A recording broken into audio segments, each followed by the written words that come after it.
Je vous invite à tourner dans Luc, chapitre 4. On va continuer. Pas là où on a laissé la semaine passée, parce que c'est pas de ça qu'on a parlé, mais 2 semaines, je crois. On va terminer ce matin le chapitre 4, un chapitre de plus. La dernière fois qu'on a regardé dans l'évangile de Luc, on a vu Jésus entrer dans la synagogue, je ne sais pas si vous vous rappelez, et on a vu qu'il avait lu le texte d'Ésaïe 61, et qu'il avait expliqué, et qu'il avait choqué les Juifs qui étaient présents. Ils avaient excité initialement, mais ils avaient choqué par la fin. Après avoir confronté leur péché, leur incrédulité face à Dieu, face aux réalités des textes de l'Ancien Testament qu'ils n'avaient pas bien compris. Les Juifs tentent de tuer Jésus, et on voit ultimement où est-ce qu'on s'est laissé, que Jésus, en toute simplicité, passe au travers la foule. Il s'échappe de façon miraculeuse d'une foule qui voulait le tuer. Il passe au travers elle. Aujourd'hui, en étudiant, on va terminer les versets 31 à 44, et on va voir spécifiquement l'autorité de Jésus qui est manifestée par différents types de miracles. Et vous savez, différentes personnes en différentes positions d'autorité dans notre monde même terrestre exercent un type d'autorité de façon différente. De façon à faire respecter la loi, les officiers de la paix ou les polices, comme on les appelle communément au Québec, utilisent des méthodes qui leur sont données par la société pour exercer une certaine autorité. Ils donnent des étiquettes, des contraventions, ils arrêtent les méchants ou tentent d'arrêter les méchants et de protéger les personnes, les citoyens normaux qui ne font rien de criminel.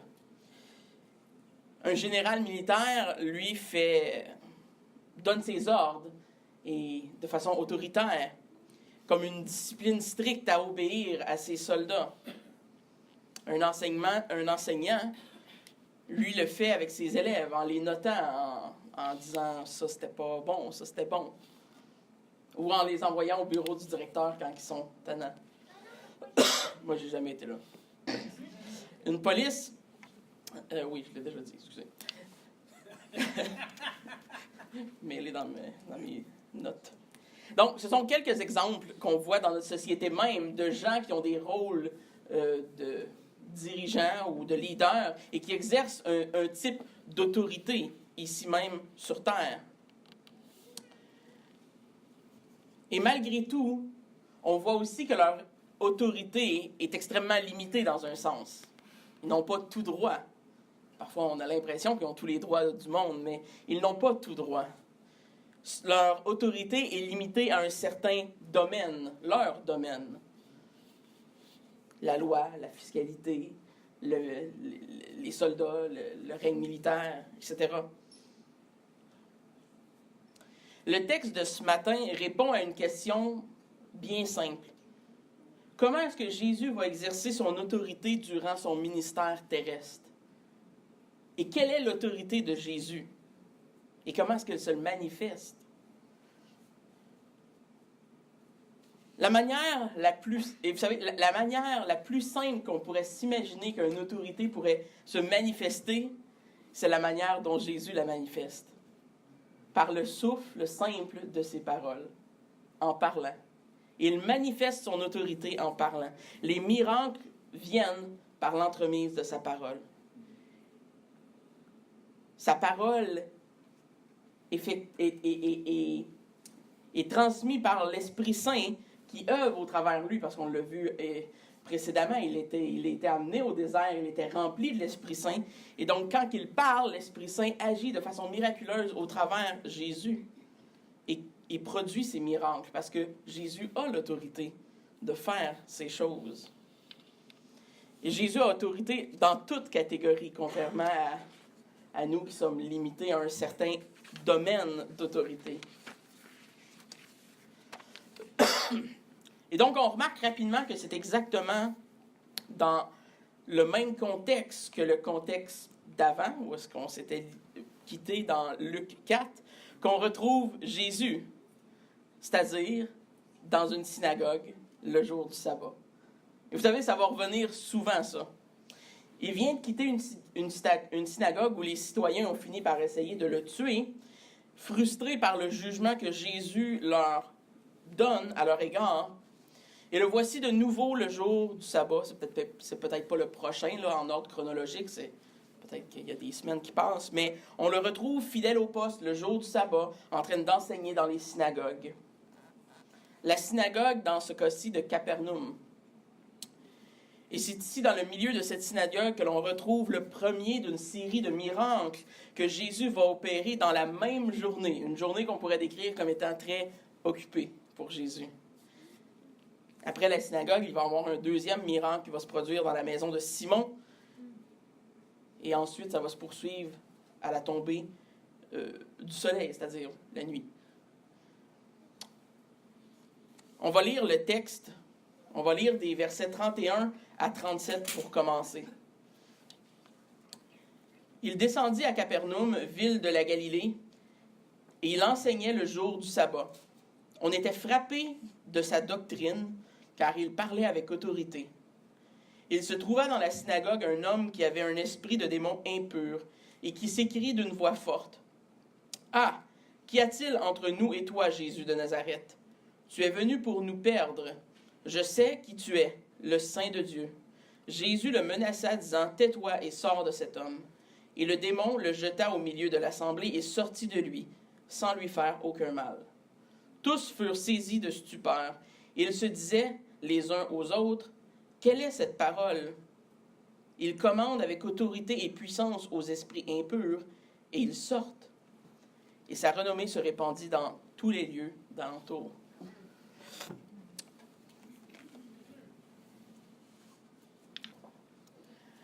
À la lecture de ce passage, il faut premièrement établir une prémisse très, très importante dans notre monde aujourd'hui, dans notre société.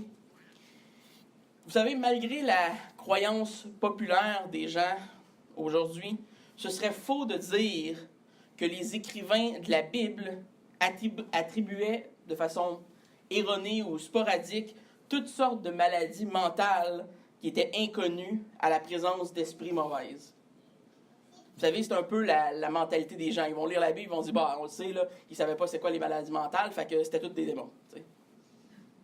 Certes, on en connaît aujourd'hui beaucoup plus sur le fonctionnement du cerveau, du corps qu'autrefois.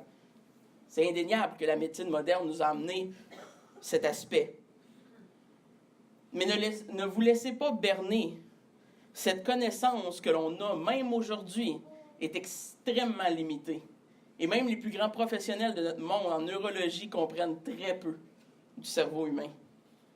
Les auteurs du Nouveau Testament, eux aussi, comprenaient qu'il y avait une différence entre une possession démoniaque, comme celle que l'on voit dans la synagogue présentement, et une maladie mentale, physique ou autre.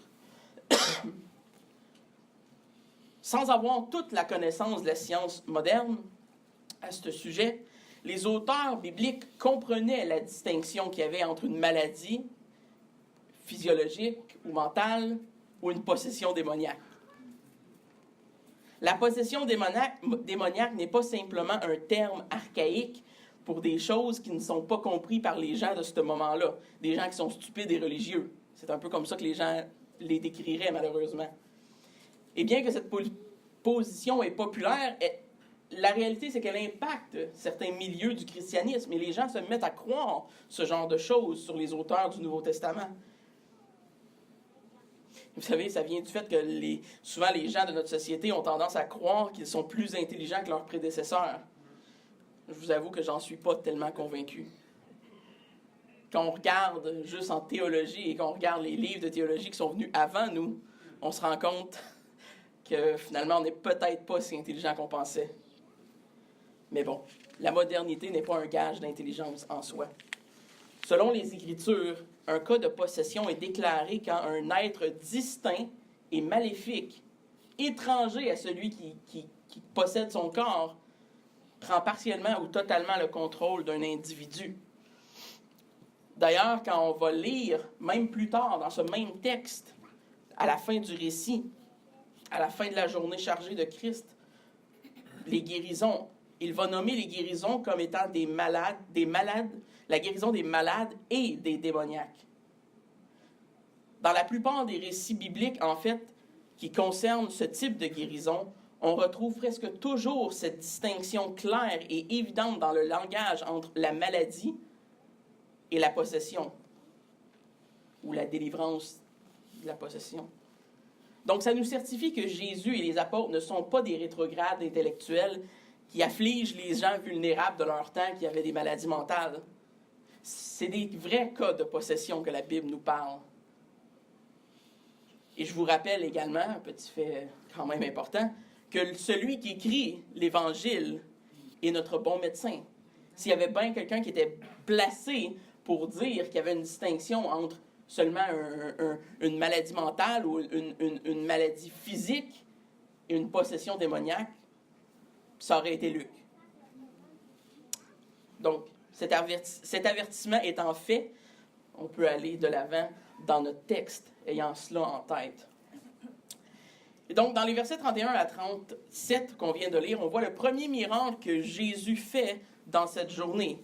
Et c'est celui d'un exorcisme, c'est le mot qu'on lui a donné, ou on pourrait simplement dire de la délivrance d'une possession démoniaque. C'est intéressant de constater que dans les cas de possession de possession démoniaque sont pratiquement tous répertoriés dans la Bible, où se trouvent pratiquement tous concentrés pendant le ministère de Jésus sur terre. Très peu existent avant ou après. Vous irez relire, là, et vous allez trouver très peu de ces choses-là dans l'Ancien Testament ou après la crucifixion de Jésus. Effectivement, la plupart des commentateurs et des érudits du Nouveau Testament s'accordent pour dire que ceux-ci ont probablement été une manifestation en opposition au ministère de Jésus-Christ sur terre. Donc, une réaction qui essayait de combattre contre le Messie qui était incarné. Et c'est pourquoi les évangiles et les actes des apôtres semblent remplis de ces histoires de délivrance démoniaque et qu'aujourd'hui, ça ne semble pas être notre réalité dans l'Église moderne. Ça l'expliquerait aussi pourquoi nous ne sommes pas confrontés à cette réalité fréquemment. Évidemment, vous me direz, c'est vrai, on est en Amérique du Nord, c'est peut-être pas la même réalité culturelle. Possible que... Mais j'oserais vous dire que peut-être qu'il y a moins de choses ésotériques en Amérique du Nord au sens du nombre qu'en Afrique ou dans certaines cultures comme ça, mais il y en a quand même. Et donc, la réalité, c'est qu'on semble être moins confronté à ces réalités. Et je ne dis pas que ça n'existe plus, comprenez-moi bien, mais on est forcé d'admettre qu'il y a un lien direct entre le ministère de Christ dans la Bible et ces manifestations-là. Qu'est-ce que ça implique exactement ou est-ce que ça limite ça? Je pense pas. Mais il y a un lien. Alors qu'il enseigne avec autorité dans les synagogues ou dans la synagogue dans ce moment-là à Capernaum, un homme avec un esprit impur le confronte. Qu'est-ce que l'esprit lui dit? Et on peut ironiquement apprendre beaucoup de ce que l'esprit impur dit à Jésus. « Ah, qu'y a-t-il entre nous et toi, Jésus de Nazareth? Tu es venu pour nous perdre. Je sais qui tu es, le Saint de Dieu. » L'esprit impur reconnaît certains faits intéressants dans sa confrontation avec Jésus-Christ. Premièrement, que Jésus n'était pas le maître des ténèbres. Il est le maître dans le sens où il contrôle toutes choses. Mais ce n'était pas lui, il n'était pas le prince de ce monde, si on veut dire. C'est le titre qui est donné à Satan. Et ça se voit par le simple fait que l'Esprit se distingue lui-même de Jésus en disant « Qu'est-ce qu'il y a entre nous deux? » En voulant dire, évidemment, la réponse implicite « Il n'y a rien entre nous deux. » Le simple fait qu'il se distingue de Jésus nous permet de mettre au clair les accusations qui vont être mis contre Jésus plus tard dans les évangiles, avec les pharisiens qui vont dire « Mais oui, mais il chasse les démons parce qu'il contrôle les démons, il est le maître des démons. » Mais l'esprit lui-même démoniaque dit qu'il n'y a rien entre les esprits démoniaques et Jésus de Nazareth. Deuxièmement, l'esprit reconnaît que la venue de Jésus signifie sa perte. Il sait que le fait que Jésus se tient devant lui veut dire qu'il sera exterminé ou qu'il sera jugé. En d'autres mots, l'incarnation de Jésus signifie pour cet être maléfique, pour eux, la perte éternelle, et il le reconnaît. Si les démons reconnaissent le jugement de l'enfer et la perte éternelle, ce serait ironique, comme les Mormons, comme les témoins de Jéhovah, de dire que l'enfer n'existe pas. C'est un à côté. Mais quand même une preuve de la perdition. Troisièmement, l'Esprit reconnaît l'autorité du Christ comme il le voit. Il l'appelle le Saint de Dieu. Il n'y a pas nécessairement rien de spécial dans le titre, autre que la reconnaissance de la divinité de Jésus. Ça nous dévoile qu'il comprend la nature de Jésus. Que Jésus n'est pas juste un homme, un rabbin, un érudit des textes de l'Ancien Testament qui allait enseigner dans les synagogues. Il était plus que ça. Il était le Messie, celui qui était annoncé dans l'Ancien Testament, celui qui devenait venir, l'agneau de Dieu. Ce qui est le plus flagrant pour nous, et ce qui distingue le christianisme des autres croyances païennes, c'est la façon dont Jésus opère le miracle avec autorité. Vous savez, à cette époque-là, c'était pas peu commun l'idée d'être possédé, puis d'avoir des esprits, de jouer avec l'occultisme. Les peuples païens étaient remplis de ce genre de rituels où carrément on appelait des esprits à venir. Les rituels mystiques et spirituels font partie en fait de la majorité des religions sur Terre quand on regarde ça au sens large. Le judaïsme, le christianisme se distingue peut-être puis peut-être l'islam aussi se distingue de ce genre de choses-là, mais Jésus par contre se distingue d'entre toutes ces choses par l'autorité qu'il a au travers ces miracles. Jésus n'utilise pas ce qui était utilisé fréquemment par ces peuples païens pour chasser les mauvais esprits ou les incanter. Il n'utilise pas de danse magique, de potions, d'incantations émotionnelles autour de je sais pas trop quoi, d'un sacrifice ou...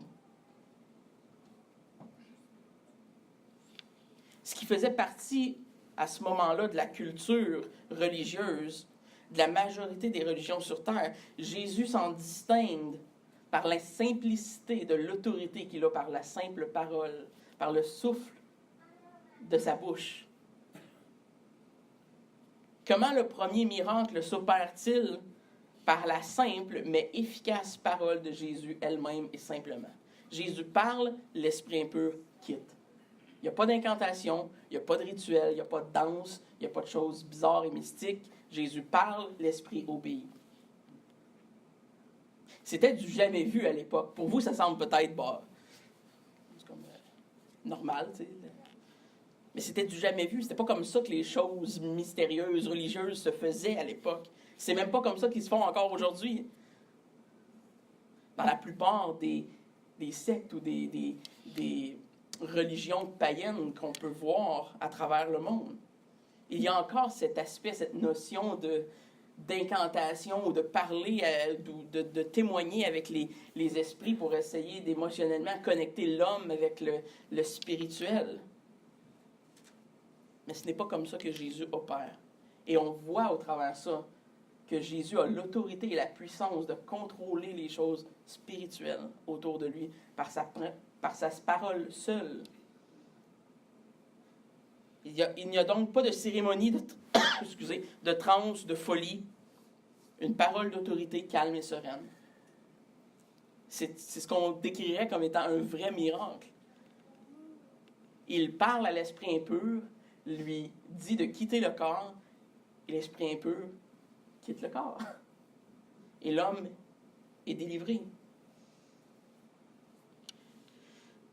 Vous remarquerez que ce que je vais non affectueusement appeler les charlatans modernes du mouvement de guérison et de prospérité que l'on voit aujourd'hui ressemblent étrangement plus souvent à des chamans païens qu'on voit dans les documentaires qu'au Jésus biblique qui est décrit dans ce récit-là.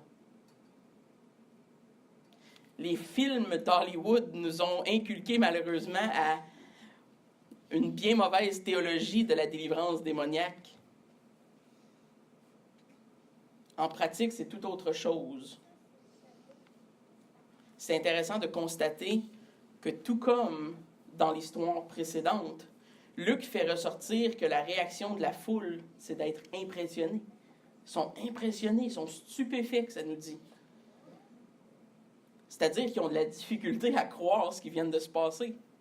Probablement que la personne qui était possédée n'était pas récemment possédée. Probablement que les gens le connaissaient, savaient que c'était un homme troublé. Ils viennent de voir devant eux un miracle par la parole simple d'un homme, ce charpentier de Nazareth. Luc nous dit donc que ce premier miracle fait encore grandir la renommée de Jésus dans tous les alentours. Ça semble évident que par la nature même de l'extraordinaire des miracles, probablement qu'une foule s'assemblait autour de Jésus et le suivait un peu partout où est-ce qu'il allait, comme la plupart de son ministère terrestre. Parce que ses actions étaient souvent publiques. Il fallait qu'ils soient publics. C'était un peu le but.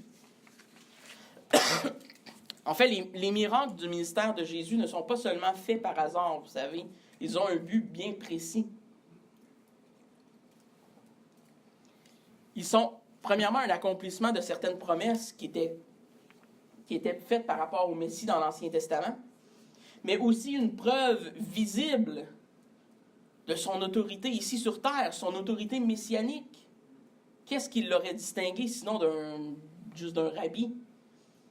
Sans ces miracles, les gens auraient bien pu croire que Jésus était seulement un bon enseignant, un rabbi doué du judaïsme. C'est entre autres pour cette raison que les miracles publics distinguent de cette catégorie et le placent dans une autre catégorie, dans celle messianique.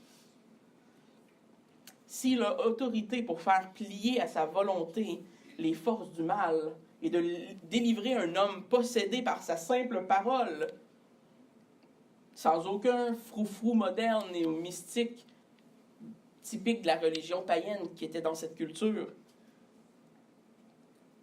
est-ce que ce serait bon de dire que c'était simplement un bon enseignant ou un bon rabbin? Ce serait fou à ce point-là de dire ça. Parce que les évidences des miracles nous pointent vers quelqu'un qui est plus qu'un rabbin. Il est le Messie.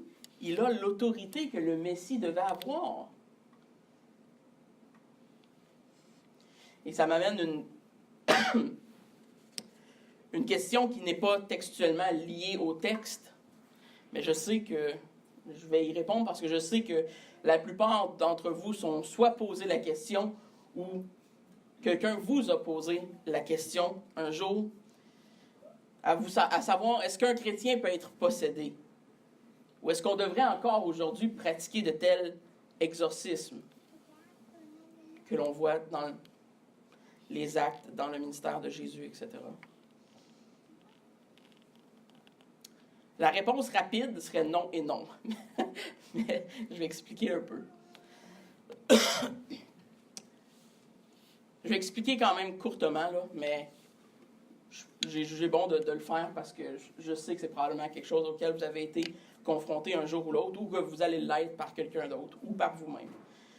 La Bible nous dit que le croyant est une nouvelle créature. Éphésiens 2:2 nous dit « Vous étiez morts dans vos offenses et par vos péchés dans lesquels vous marchiez autrefois, selon le train de ce monde, selon le prince de la puissance de l'air, de l'esprit qui agit maintenant dans les fils de la rébellion. » Dans Colossiens 1, versets 12 à 14, on lit « Rendez grâce au Père qui vous a rendu capable d'avoir part à l'héritage des saints dans la lumière, qui nous a délivrés de la puissance des ténèbres, délivrés de la puissance des ténèbres, qui nous a transportés dans le royaume du Fils de son amour et en qui nous avons la rédemption, la rémission des péchés. » Donc, il n'y a aucune équivoque que le chrétien est habité du Saint-Esprit, qu'il est une nouvelle créature, qu'il est délivré de l'emprise de Satan et de toute forme de possession satanique serait inconcevable pour un enfant de Dieu. La 1689 au chapitre 21, article 1, nous dit ceci. « La liberté que Christ a acquise pour les croyants sous l'Évangile consiste en leur libération de la culpabilité du péché, de la condamnation de la colère de Dieu, de la sévérité et de la malédiction de la loi. Ils sont délivrés de ce présent monde mauvais, de l'esclavage de Satan, de la domination du péché, du mal, des afflictions, de la crainte et de l'aiguillon de la mort, de la victoire du tombeau et de la damnation éternelle. » De plus, la Bible ne donne aucun cas, il n'y a aucun cas répertorié dans la Bible qui soit des chrétiens ou des croyants qui sont possédés antérieurement à être délivrés. Les gens délivrés par Jésus ne sont jamais dits comme étant des fidèles ou des croyants. Ce sont juste des gens qu'il rencontre. Ce sont des païens parmi la foule. Des gens malades que Jésus rencontre. Et c'est la même chose en passant pour les guérisons. Rien ne nous dit que c'est des gens qui méritaient d'être guéris parce qu'ils avaient la foi en Dieu, là. C'est souvent juste des gens qui ont des besoins, des pauvres, des malades, des gens de la société que Jésus rencontre et qu'il délivre physiquement. Ce qui nous apporte à la dernière question, est-ce que l'on devrait pratiquer de tels exorcismes dans l'Église? Bon, évidemment, en répondant à la première question, on répond un peu à la deuxième. La réponse est non. La réponse pourrait être longue et complexe, mais bon, simplement exprimée, si nous sommes conséquents avec notre position cessationniste, la réponse est aussi non. Parce que si nous croyons que les dons miraculeux par la main d'homme ont cessé, c'est-à-dire que Dieu ne donne plus à l'homme le don de guérir lui-même autoritairement les miracles comme l'ont fait les apôtres, alors il serait inconséquent de dire qu'on doit exorciser des démons chez les gens. On n'a pas la puissance de faire ça. Notez que personne dans la Bible chasse les démons par une recette magique ou une phrase secrète. C'est tout le temps par l'autorité qui leur est donnée par l'Esprit Saint.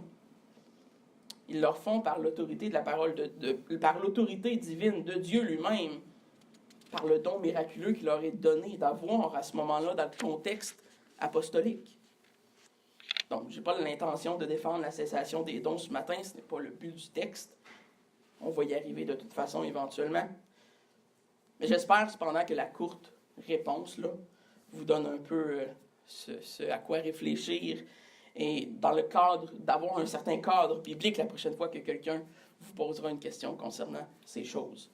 Donc, notre rôle dans un cas de possession moderne serait simplement de prier à Dieu pour la délivrance de cet homme. Parce qu'il n'y a rien que l'on puisse faire pour une personne qui soit possédée.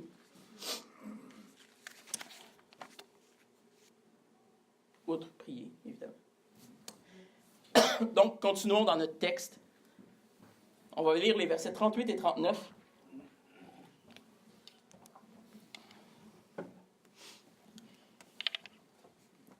En sortant de la synagogue, il se rendit à la maison de Simon. La belle-mère de Simon avait une violente fièvre. Ils le prièrent en sa faveur. S'étant penché sur elle, il menaça la fièvre, et la fièvre la quitta. À l'instant, elle se leva et les servit. Très, très simple récit. Le deuxième miracle que Jésus opère, il quitte la synagogue. Personne n'a essayé de le tuer cette fois-ci. Il quitte la synagogue, s'en va à la maison de Simon, où il rencontre la belle-mère qui a une fièvre, mais pas une fièvre normale, une fièvre violente. J'imagine ce qu'on pourrait appeler une migraine dans le temps moderne. Vous imaginez, le contexte nous le dit rapidement, là, mais on sait qu'il y avait d'autres apôtres qui suivaient Jésus. Donc, ils se rendent tous à la maison, sont probablement quelques hommes. Et là, il y a une femme, peut-être deux femmes dans la maison. Et la femme de la maison ne peut pas recevoir ses invités. C'était quand même quelque chose de sérieux dans ce temps-là. si on est quelque peu hospitalier, qu'on est pogné au lit avec une fièvre violente, quand 4-5 hommes se présentent à la maison, veulent être nourris, veulent être servis, elle était incapable de faire ça. Et ça devait peser sur elle. C'était une forme d'impolitesse, si on veut. J'imagine que les disciples comprenaient, là, mais on voit quand même que Simon vient vers Jésus, il lui prie, il lui demande carrément de faire quelque chose. Et il le prière en sa faveur. Le français n'est pas clair, là, mais ce que ça veut dire, c'est que Simon lui demande à Jésus d'intervenir, de faire quelque chose. Premièrement, parce qu'il avait la foi que Jésus était capable de le faire. Parce qu'il avait vu ce qui s'était passé à la synagogue. Évidemment, tout ce qui s'était passé avant aussi. Il croyait que Jésus était le Fils de Dieu, le Messie. Il savait qu'il pouvait intervenir pour ce genre de choses, aussi simples et banales puissent-elles paraître pour nos vies. Imaginez-vous, votre beau-fils amène le Messie lui-même chez vous avec ses amis et vous êtes incapable de le recevoir adéquatement. Ça devait être pénible pour cette femme. Quel désespoir! La courte description de toute la situation nous porte à croire que le moment a été très rapide.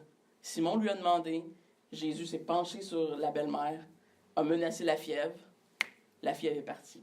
Pas d'incantation, pas de cérémonie, pas de grand flafla. Une parole autoritaire, simple. Jésus parle à quoi? Il parle à la fièvre. Il parle à un symptôme physique d'un corps humain. Il menace le corps. Et le corps de cette femme obéit. Je ne sais pas si vous savez, c'est un peu étrange là, ce qui se passe. La fièvre quitte. Ça ne nous dit pas que... Vous savez, quand on a de la fièvre, on sue, on a des maux musculaires. C'est pas juste comme le mal de tête, là. Mais tout dans le texte nous dit que tout a été réglé instantanément. Parce qu'elle s'est levée, elle a été les servir. Elle n'a pas resté dans son lit pour se reposer parce qu'elle était fatiguée, tu sais. Elle avait encore le jet lag de la fièvre ou la sueur à aller se laver. Non, non. Elle était guérie. Aucun symptôme. Paf, toute partie. Elle se lève, elle va servir. Ça, c'est un vrai miracle. C'est pas un miracle à 2 cents, comme on dirait. Par l'autorité de sa parole, Jésus menace la fièvre et la belle-mère est guérie dans un instant. Et ce qui est ironique, c'est la brièveté du passage nous enseigne sur la simplicité de l'autorité de Jésus-Christ. C'était pas compliqué pour Jésus-Christ de guérir les gens. Il avait l'autorité de le faire. Et donc, la preuve, c'est qu'elle se lève immédiatement. Elle va les servir. Quelle grâce pour cette femme, d'ailleurs. Elle devait être, le texte ne nous le dit pas, mais elle devait être dans la reconnaissance, la réjouissance de pouvoir accueillir le Messie et ses amis dans sa maison. Ce qui nous pointe vers les derniers versets du texte, 40 à 44, que l'on va lire. Après le coucher du soleil, tous ceux qui avaient des malades atteints de diverses maladies les lui amenèrent. Il imposa les mains à chacun d'eux et les guérit. Des démons aussi sortirent beaucoup des personnes, et ils criaient et disaient, « Tu es le Fils de Dieu !» Mais ils le menaçaient et ne leur permettaient pas de parler parce qu'ils savaient qu'ils étaient le Christ. Dès que le jour parut, il sortit et alla dans un lieu désert. Une foule de gens se mirent à sa recherche et arrivèrent jusqu'à lui. Ils voulaient le retentir afin qu'il ne les quittât point. Mais il leur dit, il faut que j'annonce aux autres villes la bonne nouvelle du royaume de Dieu, car c'est pour cela que j'ai été envoyé. Et il prêchait dans les synagogues de la Galilée. Évidemment, cet événement lié à ce qui s'est passé plus tôt dans la journée, comme je l'ai dit, attire les foules curieuses. Les événements sont souvent publics. Les gens... Imaginez qu'il y aurait un miracle à côté de chez vous. Probablement que le voisinage le saurait quand même relativement vite, surtout à cette époque. Et donc, le message se répand. Et par la fin de la journée, alors qu'il est à la maison avec Simon et sa belle-mère, une foule s'est probablement amassée alentour carrément de la maison. Et les gens amenaient des malades vers Jésus parce qu'ils savaient qu'il pouvait guérir. Et Jésus ne leur refuse pas. Il guérit les malades. Et ceux qui étaient possédés, comme on a lu, comme j'ai dit tantôt, vous remarquerez, il guérit des malades et des possédés. Il y a une distinction qui est faite. Et donc, on voit Jésus qui exerce le ministère de guérison. Et on voit que Jésus n'était pas sélectif. Il a guéri tout le monde qui était là. Pourquoi? C'est une bonne question à poser. Tout le temps une bonne question à poser. Simplement parce que les miracles, bien qu'ils étaient une grande bénédiction pour ceux qui les recevaient, évidemment, pointaient vers quelque chose de plus grand.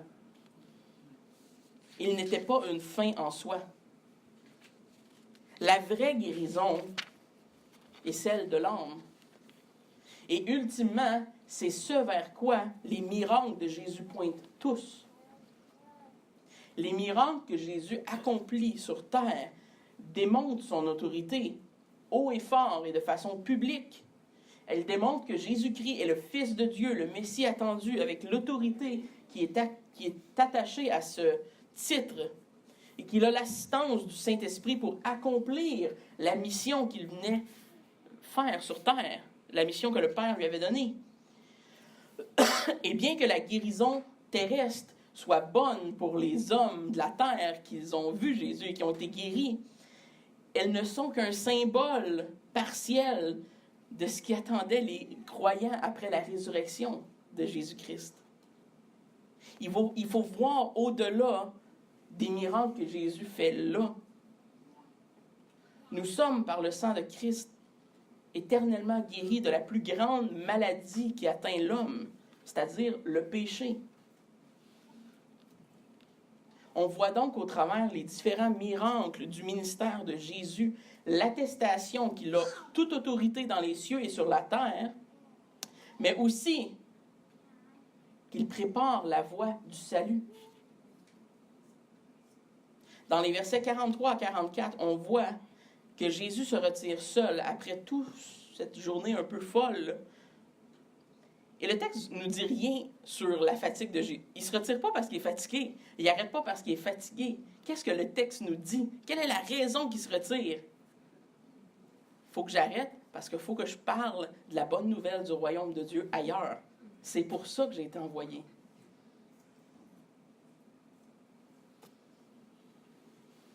La raison, c'est l'Évangile.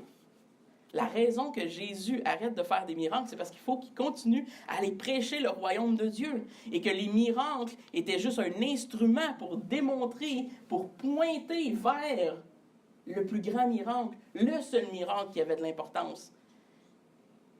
La preuve, c'est qu'il ne guérit pas des gens qui sont nécessairement chrétiens, il guérit des gens de toute marche de la vie, des païens, comme on a vu des gens de la foule. Probablement que parmi eux, certains sont devenus des croyants, espérons-le. Mais les miracles en eux-mêmes ne sont pas la raison que Jésus est venu sur terre. Elles sont une démonstration de pourquoi il est venu sur terre. Ils pointent vers quelque chose de plus grand que juste les miracles eux-mêmes.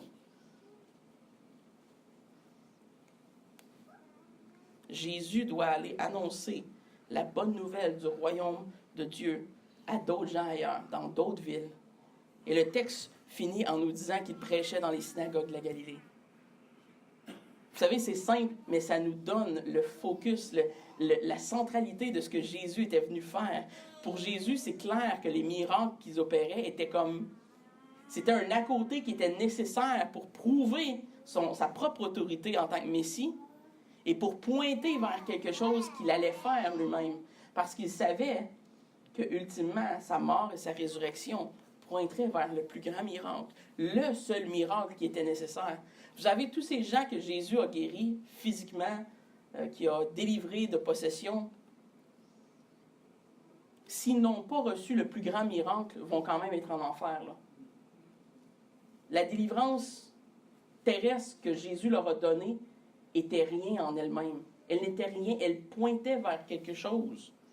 Vers quelque chose de non seulement plus grand, mais de plus nécessaire. Le pardon des péchés. C'est pas moi.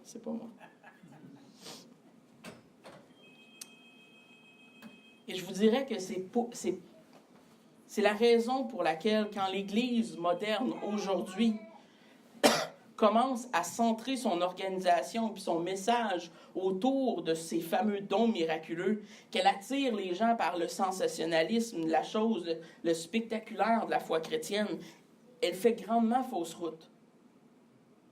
C'est tragique puisque ça va directement à l'encontre de la raison pour laquelle Jésus lui-même fait ses miracles. Le but est de démontrer aux gens du temps de Jésus qu'il avait l'autorité d'être le Messie. Et le but est de leur démontrer, de leur dire, attendez, le vrai grand miracle du salut s'en vient. Je suis le Messie.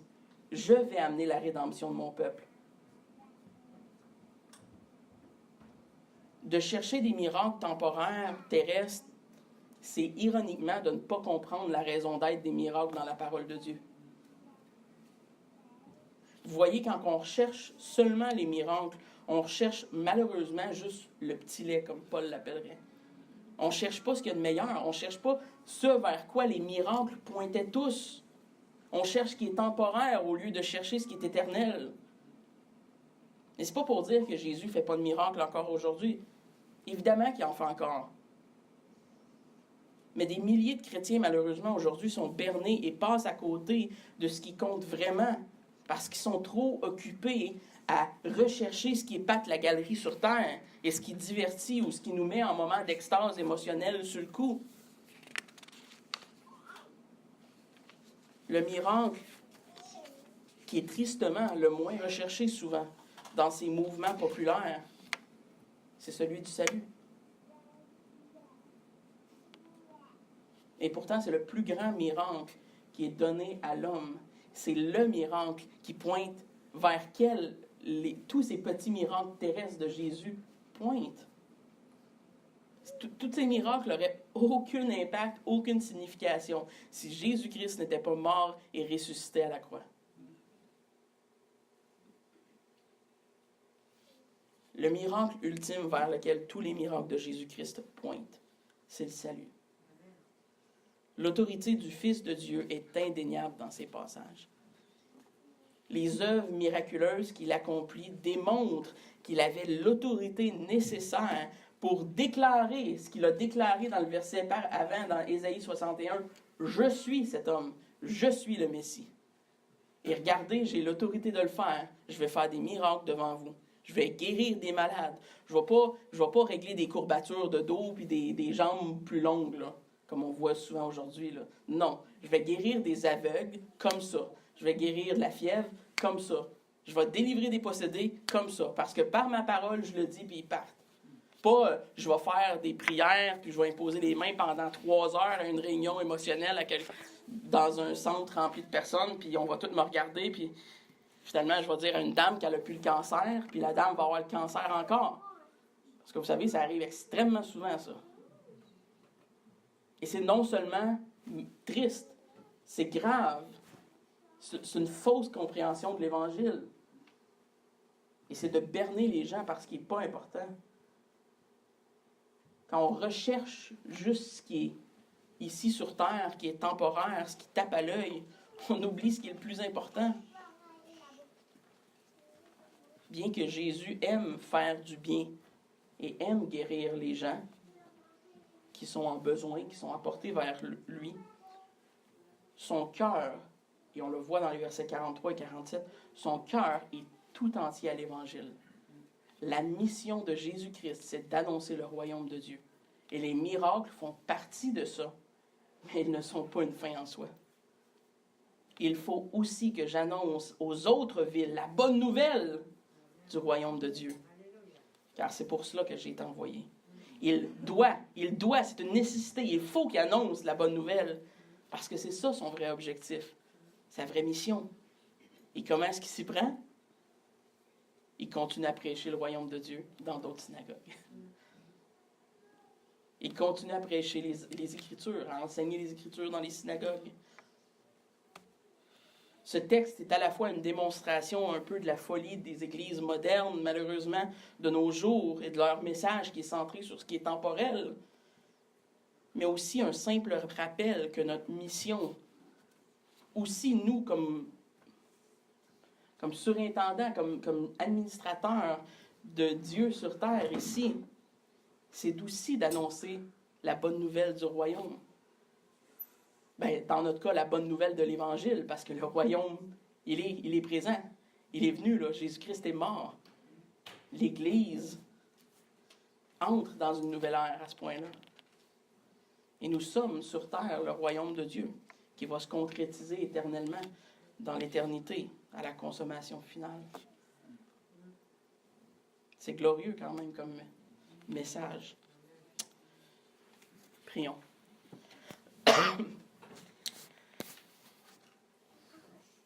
Merci Seigneur Dieu, Père éternel, de nous recevoir ce matin dans ta grâce. Merci parce que tu nous appelles tous ici ce matin, ton peuple, à Actonville. Et on reconnaît que devant toi, Seigneur, on n'est que très petit et très faible. Mais nous savons aussi, Seigneur, que par ta grâce, tu nous as permis de venir devant toi librement. Tu nous as donné une relation avec un Dieu 3 fois saint, un Dieu qui était autrefois inaccessible pour nous. Merci parce que tu es le seul vrai Dieu. Tu es le créateur de notre monde, notre roi, notre maître.